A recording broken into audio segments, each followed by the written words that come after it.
Also, as a reminder, if you are looking for interpretation to Bahasa, you can click the interpretation button at the bottom of your screen and select the Indonesian room.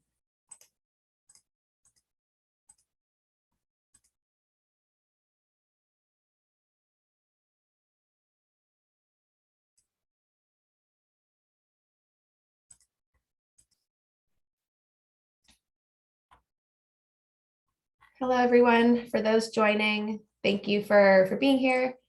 If you can add your affiliation or organization to your name, that would be really helpful for the discussion later. And we do have interpretation available to Bahasa.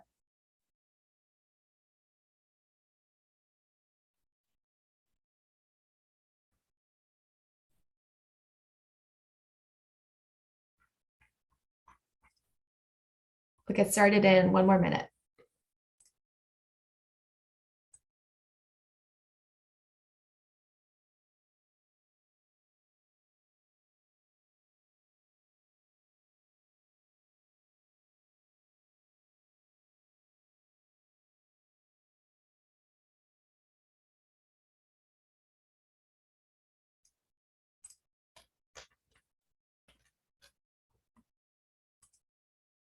Hello, everyone.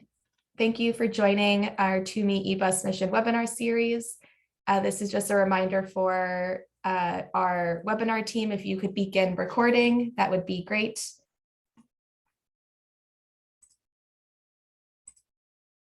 And we'll go ahead and get started. So good afternoon, good morning. Thank you all for tuning in. Thank you for joining our TUMI eBus mission webinar series.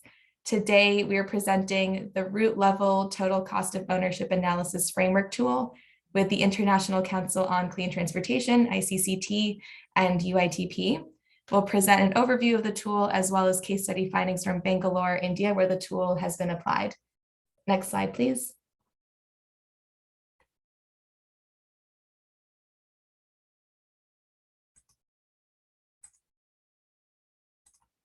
If you're joining us from Indonesia and would like interpretation to Bahasa, please click the icon on your Zoom screen to listen in Bahasa. And if you have any questions or trouble finding the button, please let us know in the chat. I believe our interpreter, or yes, Mende, thank you for sending that message. We will also have a recording of this session available at the end, and we'll make sure to send that to all of our attendees. Next slide, please. This presentation is done in collaboration with the Transformative Urban Mobility Initiative, or TUMI, electric bus mission on behalf of the Federal Ministry for Economic Cooperation and Development and implemented by GIZ. World Resources Institute is a proud coalition member along with C40 cities, ICCT, ITDP, ICLE, and UITP. Next slide, please.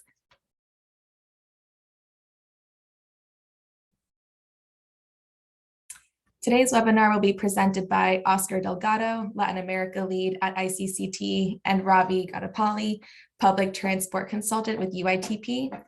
Oscar leads ICCT's Latin America team and manages ICCT's Commercial Fleet Center. He also co-leads ICCT's activities in the Zero Emission Bus Rapid Deployment Accelerator, also known as ZEBRA, partnership which seeks to transform the Latin America bus market to zero emissions.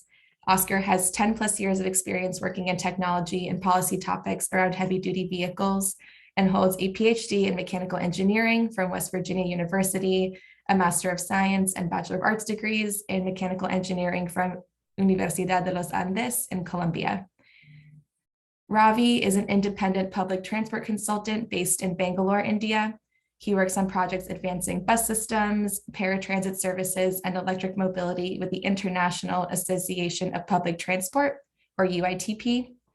He has 14 years of experience working as a researcher, consultant, and philanthropic fund manager on transport policy, planning, and advocacy projects.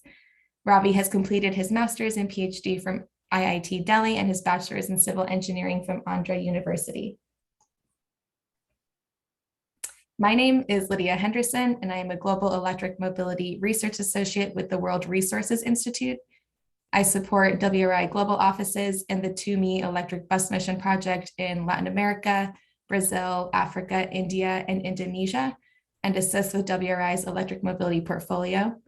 I have a Master of Science in City and Regional Planning from the Pratt Institute in New York and spent years working on clean transportation projects in New York City before joining World Resources Institute. Next slide, please.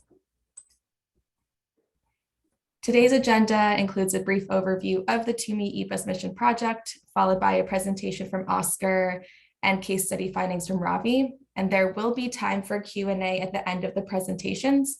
So at any time, if you have a question for our presenters, please do type so in the chat box. The TUMI eBus mission is working with 7 global partners who I mentioned before to dramatically advance electric bus adoption across leading cities in the global south. The program works closely with 21 targeted deep dive cities and mass scaling to at least 500 additional cities to facilitate large scale change.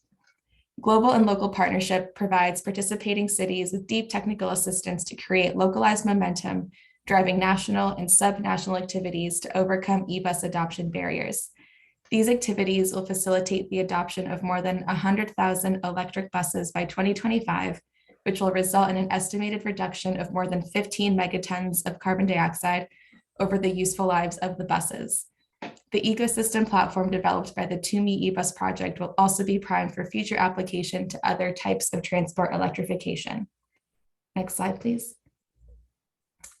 TUMI eBus mission's deep dive cities are located in Mexico, Colombia, Brazil, South Africa, Kenya, Uganda, India, Indonesia, and Vietnam.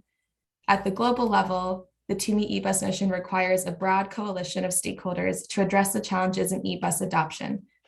At the regional and city levels, WRI international offices and partners establish sub-coalitions to provide locally relevant support to cities and develop capacity among key stakeholders.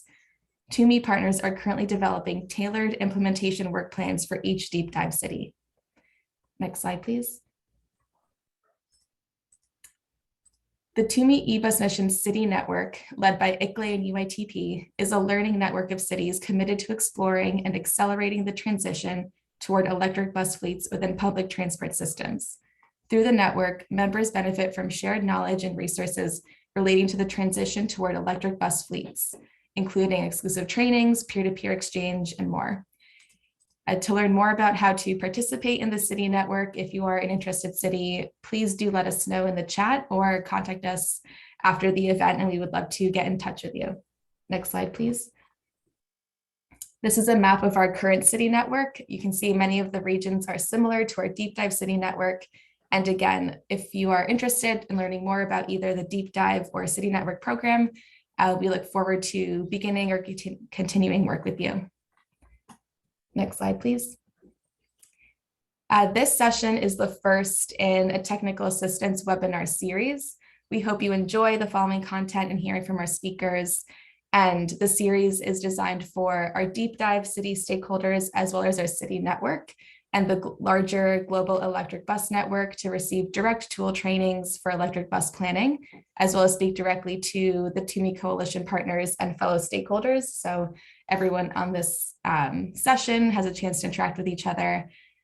Our second webinar will be hosted on Thursday, July 14th, and give an overview about a fleet assignment and charger sizing strategic model with testimonials by mid-sized cities in Colombia on their most recent electric bus procurements. And we encourage your continued engagement with our webinar series and hope to see you at the next one. The registration information is here, and we can also drop some more links in the chat. Now I'd like to pass it off to Oscar Delgado for an overview of the total cost of ownership analysis framework. Thanks, Oscar. Thank you, Lydia. Hello, everyone. It's very nice to be here with you. Very nice to be so many cities in the Global South that are interested in the topic of electric buses. Electric buses for sure are a solution for two of the most pressing problems that the cities are experiencing. Air pollution is one of them, and the other is the urgent need to reduce the greenhouse gas emissions of the transportation activities. So Very nice to be here. At the ICCT, along with our partners in the TUMI initiative, we are supporting cities and operators on the transition to electric buses. I will be presenting the analysis framework that we piloted in the city of Bangalore, India, where we partner with UITP to support BMTC, Bangalore. And just let's say for a point of interest for the audience is that we are currently applying such framework also in Indonesia with Transjakarta. So next slide, please. Next one, please. And next one. Thank you. So why planning is key for e-bus procurement and deployment? Procuring and deployment of electric buses brings some challenges. The bus operators are only familiar with conventional internal combustion engine buses, and these electric buses are a new technology, so it brings challenges.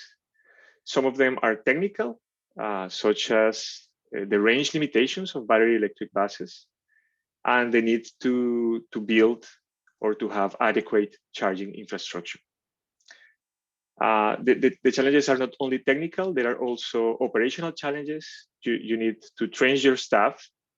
And for example, you need now to not only schedule for the buses, but also for the, let's say for the bus routes, but also you need to schedule the charging operation of these buses.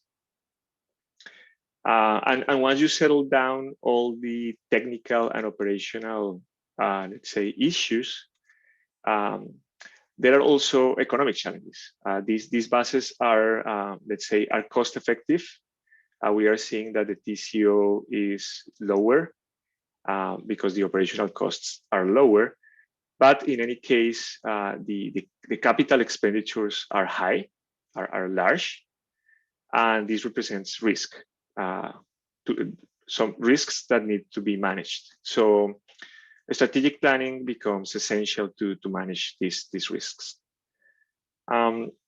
My team at the ICCT has been working with champion bus fleets around the world to help them develop a plan to fully electrify their fleets. We name these plans fleet-wide deployment strategies. And these plans include various aspects, including technology choice, charging infrastructure considerations, operational considerations, cost estimations, and environmental impact estimations. So after proper planning, adequate implementation should follow. So it's not only creating the plan, but following the plan. And that's when the e-buses actually become a worthwhile environmental and economic investment for the cities. And we, let's say, once we have these fleet-wide deployment strategies ready, we are publishing them so that so they can help other operators that are interested. We usually work with champion operators, the ones that are more interested, or the ones that are already piloting electric buses. But we use these, let's say, reports to inform the other fleets in the same city or around the world of what is happening, what challenges appear, lessons learned, etc. So let's move to the next one, please. One common question is, why do I need to do a route level planning? And I guess there is need for the two types of analysis, let's say fleet level and route level. But this slide is just to show that not two routes are created equal. Each route has its distinct characteristics, average speeds, stops per kilometer, idle time, the topography of the route. We are seeing there like the elevation. I'm comparing two routes in Sao Paulo. And that, of course, will have an influence in the energy consumption of the buses. And those key differences between routes inform decisions that contribute to how that bus is going to perform and operate. So that's why we kind of highlight the need to do a route level analysis.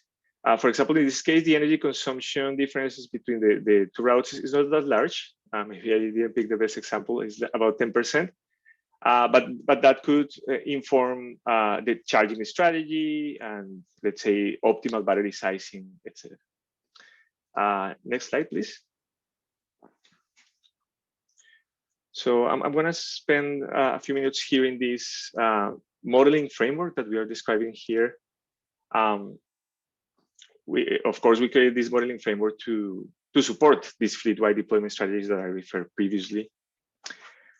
So in this framework, we developed and used 3 different tools. The first one is the drive cycle development tool. We instrument the buses that are running a given route with GPS devices. And we gather that information. It's a large database of operation of all the buses running a given route. And this tool, let's say, condenses all that information, that large database, into a short representative drive cycle that is used for analysis in the next stage. The next stage is a vehicle simulation tool in which we create virtual models of both the electric bus and the internal combustion engine bus. This is based on their technical specifications, and we calibrate based on real-world data. And then we use those virtual models to estimate the performance and the energy consumption over the routes that we want to analyze. Ultimately, what we want is to ensure that electric buses provide the same level of service than their diesel or their natural gas counterparts. So this tool allows us to estimate technical suitability of the e-bus technology. For example, know the range that a given bus with a given battery capacity could have. So it could estimate the optimal battery size, for example. It also provides inputs required to analyze potential operational changes, such as, for example, changes in the schedules of the buses, or to solve questions regarding the infrastructure, let's say, sizing the charging infrastructure, and also provides inputs for, let's say, to define the charging strategy required. The third part, or the third tool, is our total cost of ownership tool. Here we analyze the capital cost, the operational cost, and any financial cost of the buses, and the connected, let's say, charging infrastructure that is required to electrify a given route. And this step allows us to identify economic suitability of the e-buses and to prioritize which routes make more economical sense to electrify first. Of course, besides the economic benefits, we also calculate the emissions reduction benefits for the fleet, as this is key information for policymakers. Next slide, please.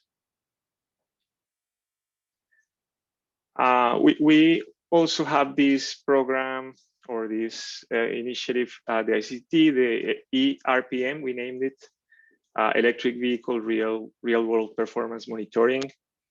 We are basically using telematics equipment to collect detailed duty cycle information and real-world energy consumption of electric bus pilots around the world.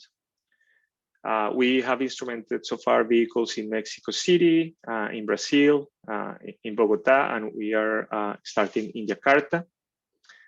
The idea is to create a database of their performance data. And we gather information at 3 levels. The first one is at vehicle activity level. So we understand the vehicle duty cycle, the speeds, the topography, etc. The second level is vehicle energy consumption. So detailed energy consumption in kilowatt per kilometer, second by second. also including the energy consumption by the accessories, which is very important. Air conditioning in the global south is a requirement in most of the global south. And on a third level, battery parameters. Here, the objective is to understand state of health. So we also try to capture voltage, currents, temperatures of the battery to relate battery durability to these operational parameters. Here I must say that most OEMs are not currently broadcasting a state of health channel, and there is need for some regulatory push to create transparency in such important vehicle parameter. So yeah, this has multiple uses. Besides, let's say we used this mainly to calibrate our vehicle simulation models, but this is of great use for the bus operators because this provides more accurate or robust energy consumption tracking. And that means that you will have a more accurate total cost of ownership calculation, etc. And this also could help other areas. For example, if you have a contract and a given partner takes care of the maintenance and a given partner takes care of the operation, this could, let's say, having a telematics like a black box let's say, to solve any issues regarding contract liability in terms of maintenance. So I'll stop there and give the room to Ravi. Thanks for your attention and looking forward to answering any questions.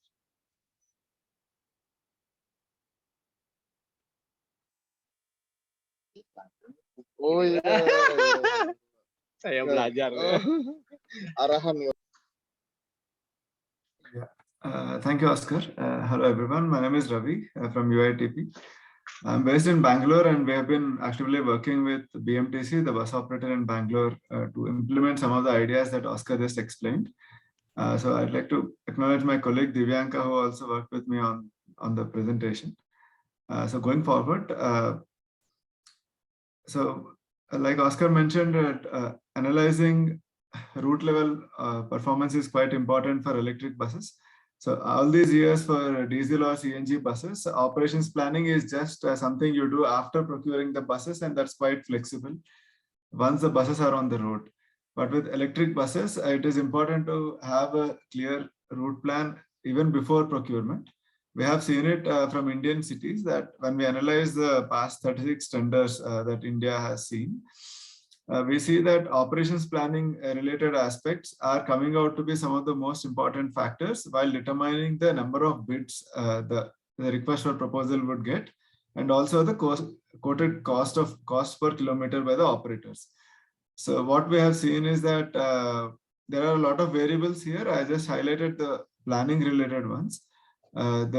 Which routes the bus is going to operate on, what are the kilometers per bus per day, the range needed by the bus for one full-time charging, and then the charging time available for the route, and then the overall service hours for the day for the route. So operators are actually weighing that in while quoting the cost. If you are unclear about these variables, people put in more risk premium on that, and sometimes you may actually not see enough bids because people are not clear about what they are getting into, or sometimes the operators quote higher cost just to factor in any risks. So to avoid that, it is important to have route level planning. This is validated later on, but we are aware from a technological point of view that cost of operations varies based on operating conditions. So with ICCT, we have been working with BMTC over the past 3 years. If you go to the next slide, please. Yeah, the next one.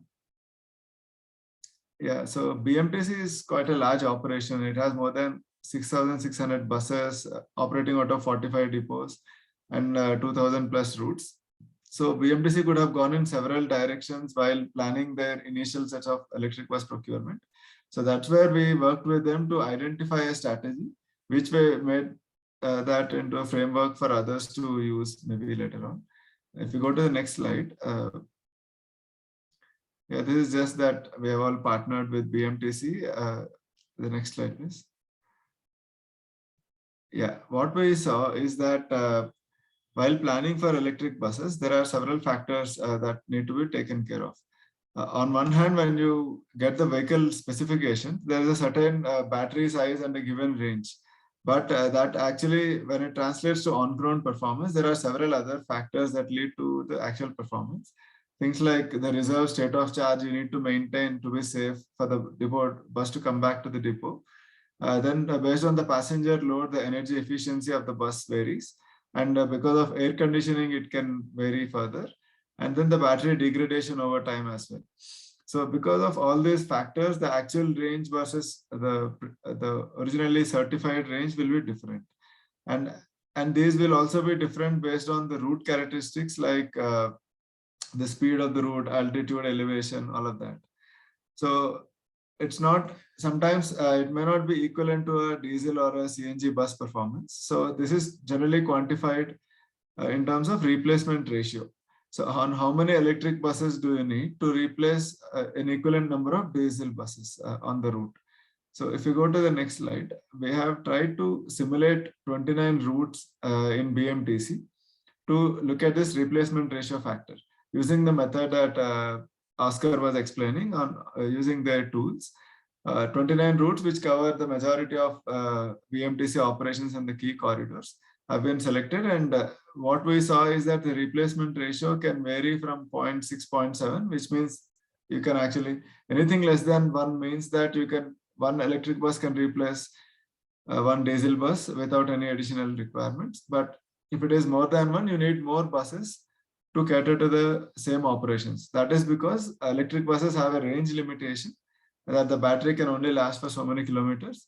Additionally, there is also a charging time limitation that the bus has to stop for hours together to charge. Whereas for a diesel or CNG, it's just a few minutes of a task. So now that we know how replacement ratio varies across different routes, we went ahead to identify priority depots and routes that BMTC can work upon. If you go to the next slide, the approach we followed is that first, we need to have a policy level clarity on what kind of buses are we getting into. How many buses or how many routes you want to electrify, what kind of bus, whether it is a 9-meter bus or a 12-meter bus or maybe an articulate 18-meter bus, whether the city wants air conditioning or non-air conditioned buses, and the daily range of the bus. These are some key technical parameters based on market availability and the passenger demand. Once that part is clear, we need to identify the depots first and then the routes later. That's the approach we followed in Bangalore. I'll explain another study we are doing later on where we started with routes and then went on to identifying the depots. So it is not a cast in stone approach, but we found this to be a better approach for an urban condition because cost of getting the electricity connection to the depot can vary by 10 times between different depots, depending on their proximity to the grid. So because of that, we identified depots as the first priority. So we mapped the depots against where the substations or the 11 kV lines or 66 kV lines are available, the power connection. And based on that, we first prioritized depots. Then we looked at the space availability on how many buses the depot can cater to with electric buses because the depot layout also changes. And then of course, minimizing dead kilometers, which is the cardinal rule of any bus scheduling practice. After that, we look at the routes and schedules which are operating within these depots, whether they need any tweaking or not. In terms of the kilometers that the bus needs to perform per day, the charging time available, and the ridership and revenue, because you want to eventually maximize your revenue from the new bus. So these are all the criteria based on which we ranked different depots in BMTC. If you go to the next slide. Yeah, so we gave scores to different depots based on all these criteria. These are not, this is something that we devised, of course, and it can change for different approaches, but broadly we get a priority order of what depots to select in the initial. We identified some 13 depots and then based on operational feasibility, 8 are shortlisted, out of which 3 are already implemented. We already have 90 buses operating in the city out of 3 depots. And there are another 300 coming up soon, for which 4 depots are selected. But what happened is, during the course of this project, the metro construction in the city also picked up and some changes occurred. So the actual reality today is slightly different to this. But broadly, this is more of a framework for everybody to understand how we approached it. The next slide. And then we map the routes so that we also identify where we can look at opportunity charging if required. The next one, please. So based on this, so these are the operational considerations based on which you need to calculate the total cost of ownership. So from route level analysis, we went to fleet level total cost of ownership, because procurement is not just a technical decision, it's a financial decision as well. If we go to the next slide. So based on these technical inputs on the type of bus and the range required and all of that, you can assess the capital requirement on the cost of the bus and the operational cost, and also the weighted average cost of capital. There are all these financial indicators which determine the feasibility of the project. And then that's something that the operator would look at. And from the city's perspective, they also need to look at the debt schedule. If they need to procure so many buses, what is the financial outlay and how do they plan for it? So we made this fleet level TCO model. It's just an Excel based financial model, but it is quite powerful to analyze scenarios. If you go to the next slide, we have looked at different types of scenarios for the case of BMTC. What if they only procure BS6 or Euro 6 equivalent diesel buses? What will be the financial outlay? Then the mix of electric and diesel buses, or only electric buses, or purchasing buses and operating outright, or operating in-house buses, outsourcing it on a gross cost contract model. So as Oscar was mentioning, the key issue with electric buses is that they are capital intensive, but they save over the life cycle of the project. So having a fleet level TCO model gives the overall financial perspective of the life cycle of the project. If you go to the next slide. So we have the values are not important at this point, but the key point I want to convey is that you can get an overall perspective of the TCO per kilometer, but also the split of various activities on electricity cost, or payment to the operator, or the fixed cost and stuff like that. And based on this, if you want to reduce cost overall, you can look at policy levers as well. For example, in India, the incentives to electric buses are capital oriented to reduce the cost of the bus itself, so that the overall cost reduces for the bus. So between diesel and electric buses, what we see is that the cost of the bus in case of diesel buses is 5% or less in terms of the overall life cycle cost per bus. Whereas for electric, it goes up to 25% also, including the financing cost. So the moment you reduce the capital cost, the overall life cycle cost looks much better. So those kinds of policy decisions can be derived based on a fleet level TCO framework. Going forward, so I'd also like to showcase some other way of doing route analysis. We have done this for a regional bus corporation called Kalyan Karnataka Road Transport Corporation. In the next slide, we explain. So it is one of the 3 regional corporations within the state of Karnataka. It has about 4,300 schedules, which is a bus operated on a given day, which operate around 19,000 trips per day on rural and intercity routes. They operate out of 9 divisions across the state. Division is equivalent to a district almost.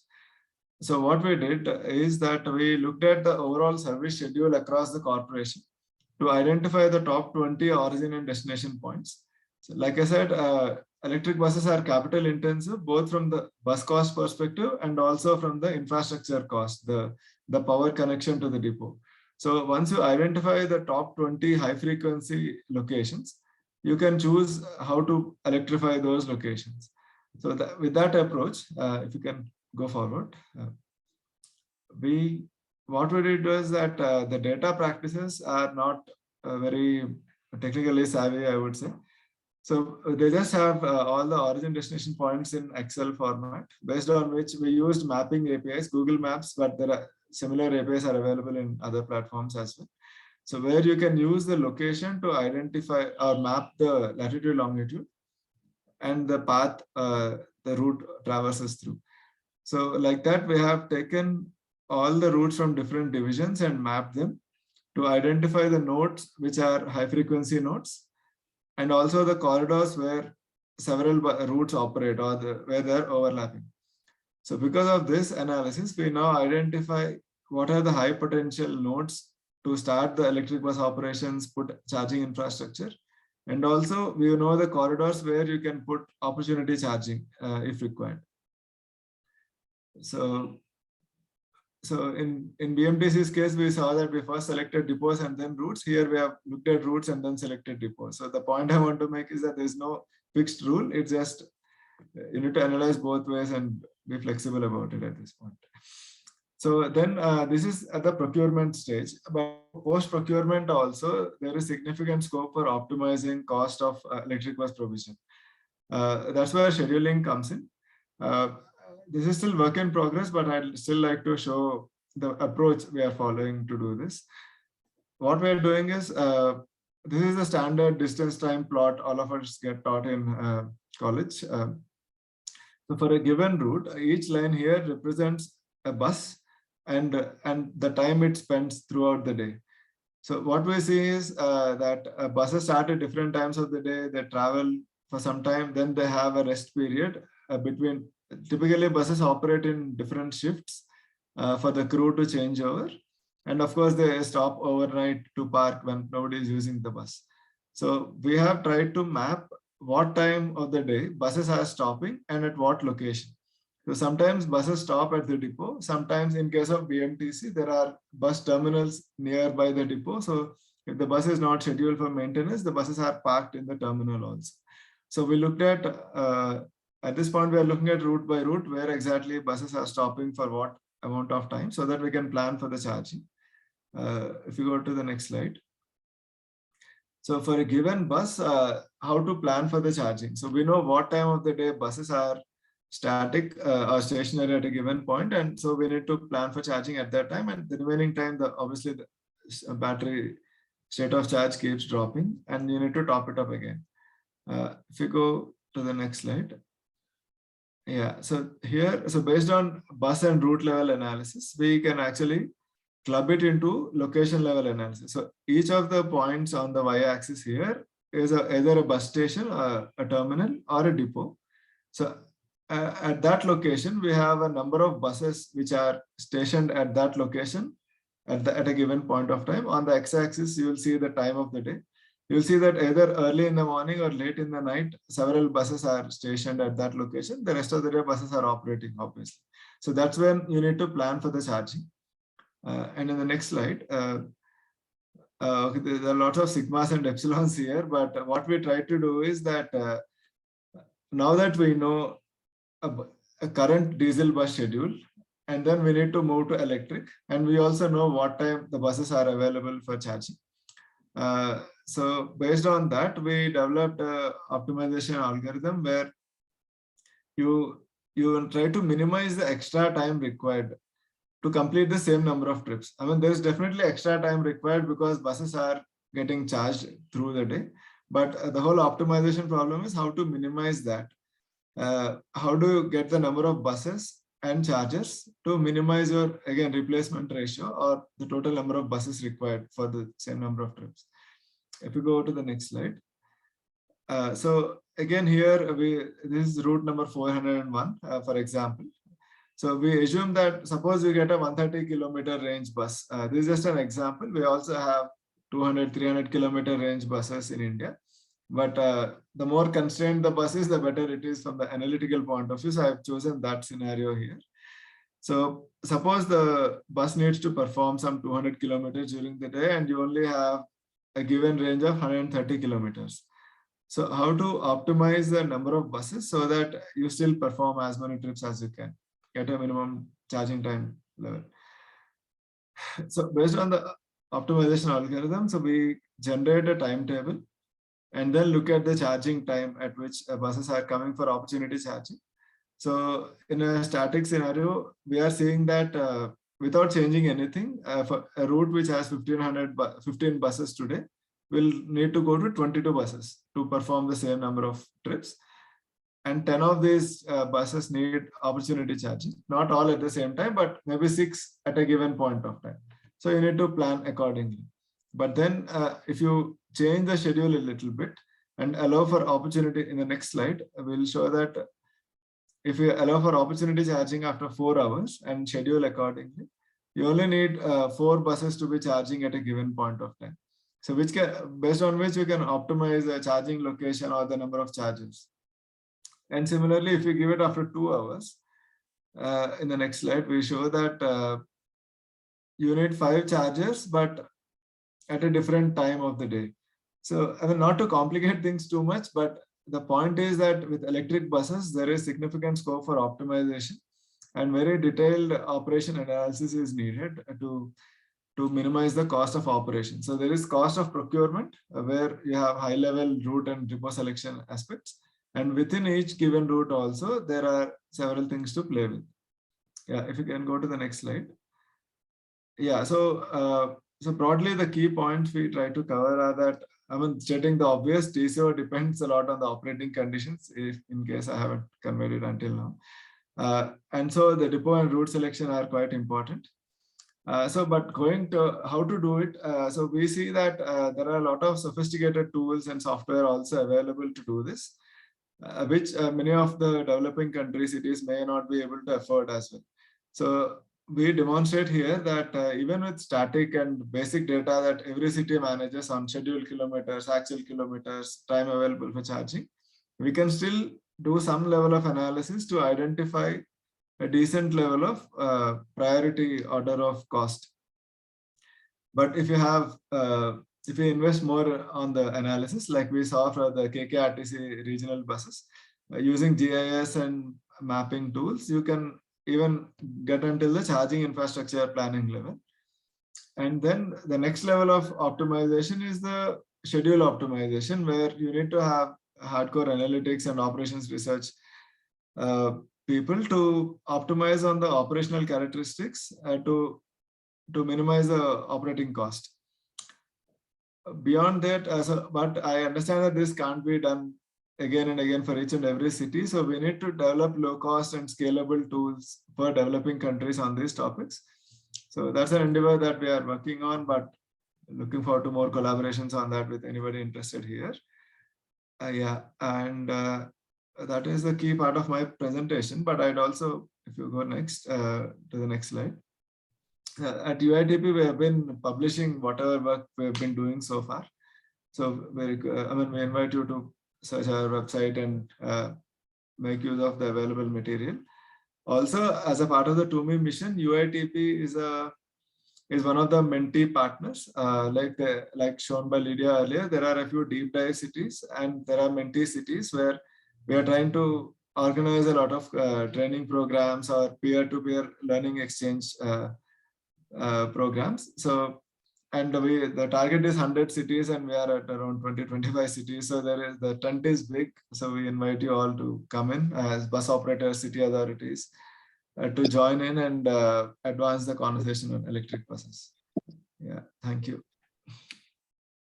And by the way, so one last thing. So I'd like to acknowledge a lot of people who have contributed to the work I've done here. Divyanka, of course, my colleague, I mentioned already. BMTC, KKRTC, the authorities we work with.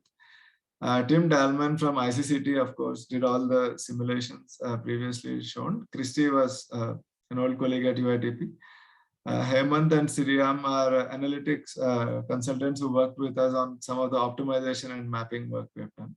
So thanks to all of them. Thank you. And you can reach me on this email. Yeah. Thank you, Ravi. And thank you everyone for tuning in. Just a reminder, if you have any questions for Oscar or Ravi, to enter them in the chat. We do have a couple to get us started. The first question is, how does the cost of electricity for charging affect the overall strategy? And from the same person, do the fleet operators use any portfolio management to procure energy from the wholesale markets or from discoms?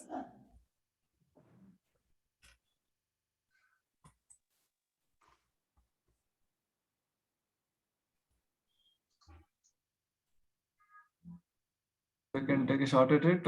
In terms of whether the operators use any portfolio management, so I can tell you that Ashok Leland, who is now Switch Mobility, in Bangalore for the 300 buses they are going to implement and deploy in the city.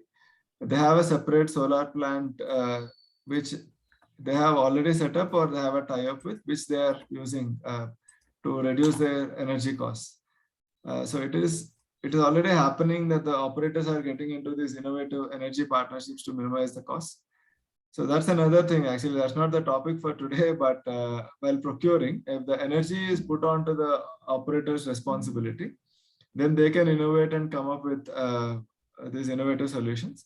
So in the initial rounds of procurement in Indian cities, cities have taken up electricity costs as their responsibility because they have better leverage to negotiate on the tariff. But we realized over a period of time that putting the responsibility on the operator actually makes them more honest on the energy efficiency. They have more incentive to minimize the energy required. And at the same time, they also optimize on all these business models of procuring electricity.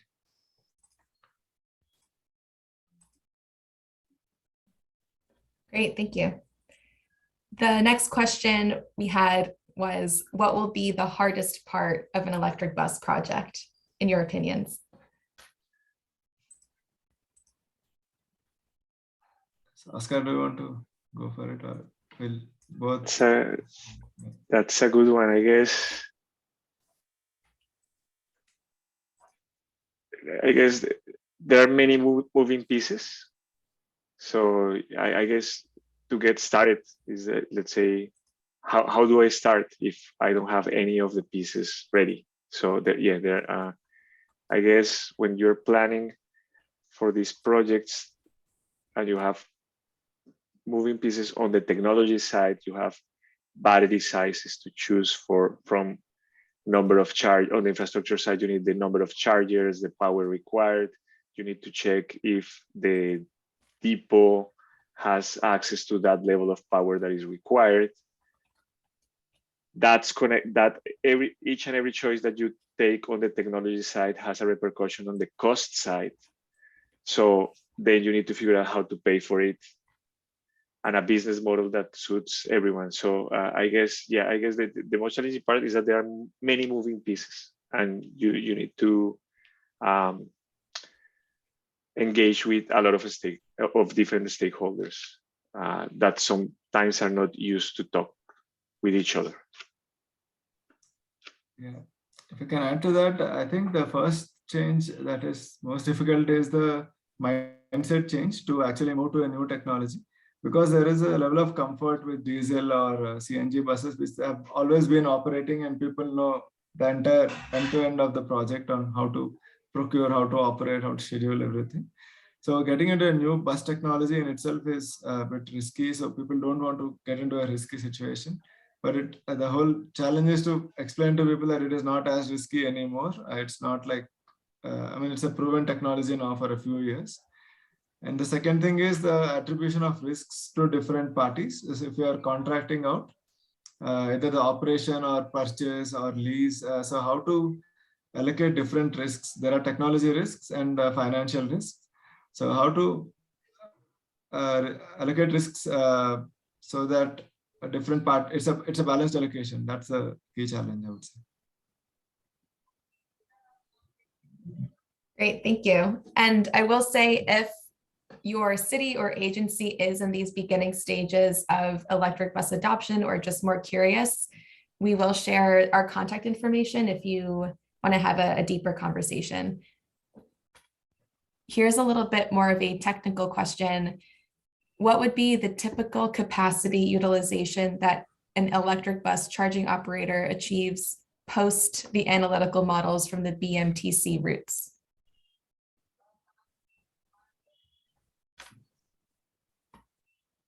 If I could take a shot. Capacity utilization is 100% overnight because all the buses are at the depot and they're continuously charging one after the other. In fact, the way the number of chargers is designed is such that you first look at the schedules like I showed on on a given depot, if you have 100 buses and all of them need to be charged, based on the charger capacity, you identify how many chargers are needed. And so with the whole charging infrastructure is designed with the assumption that all buses are getting charged overnight. So the utilization is 100% overnight. And then during the day, it varies depending on when the buses come to the depot to charge or when they come to the opportunity charging location. So it's difficult to put a given number that it's utilized 40% or 60%, but maybe 10 hours in a day, every charger is definitely used, I would say.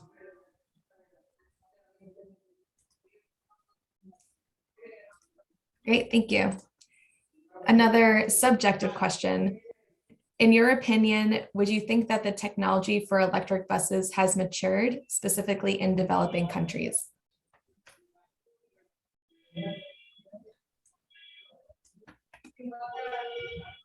Oscar?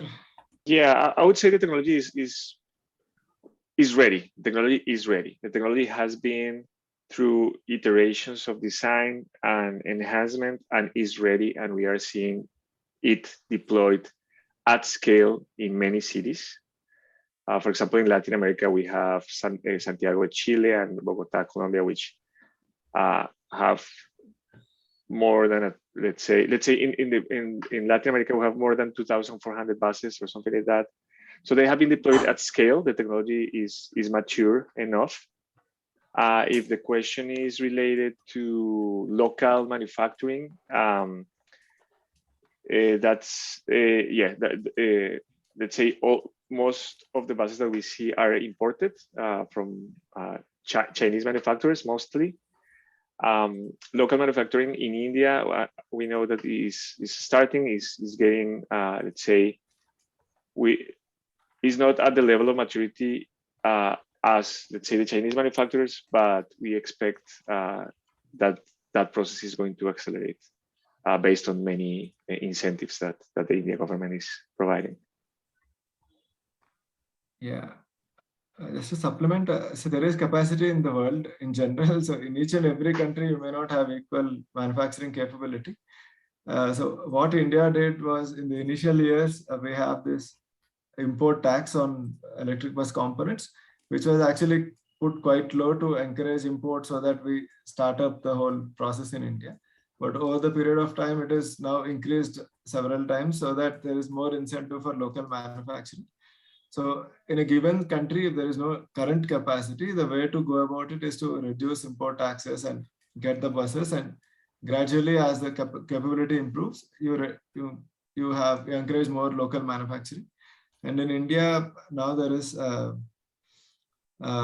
except the batteries, majority of the components are now required to be manufactured out of India. So that's significant progress in 3-4 years. So it can be built. It's, yeah. Great, thank you both. I think we have time for a couple more questions. This next one is, how much more space is needed in a depot for electric buses compared to diesel buses? Yeah, that's a very important question, actually. There are 2-3 things that impact the space required. One is the type of charging layout you are planning. Across different cities, we have seen different layouts. People planned. So first, because it was easiest to make, people put chargers at the, next to the wall. So, but they are only using one side of the charger and not the other side. You can also look at median type curb charging, where you park buses on both sides and charge them. We are also seeing designs where they are gantry based, so the charging gun falls from the top, so you actually don't have any layout impact. So there's a lot of design intervention also needed to optimize. Additionally, if the load of the overall power load for the depot goes beyond a certain point, you also need to set up a substation. That's when things get actually much more complicated. But otherwise, maybe a maximum of 10% extra space is required, but definitely more space is required for electric buses compared to diesel buses. And the type of charger also matters, the speed at which you charge. one additional thing is that you also need staff all night because the buses are actually circulating. You need to move it from parking location to the charger and back. So that's an additional cost for electric bus depot management.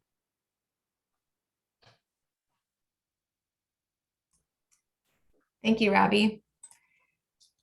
I think I'll try 2 more questions to squeeze them in. The next one is, which model is more financially viable, managing electric bus operations in-house or outsourcing? So it's like I was saying earlier, it's about what risks you want to take on yourself and what risks you want to hand over onto the operator.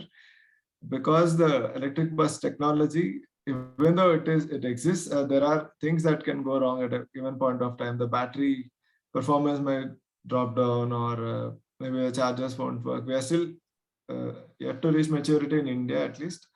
So because of that, it is better to outsource the technology risk for sure.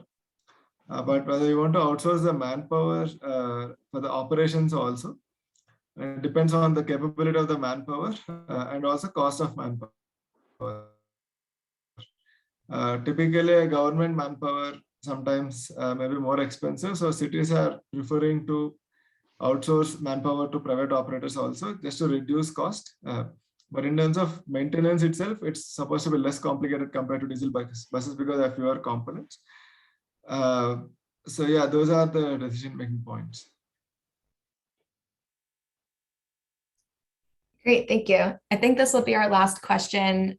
And Oscar, if I might direct it towards you, if that's okay.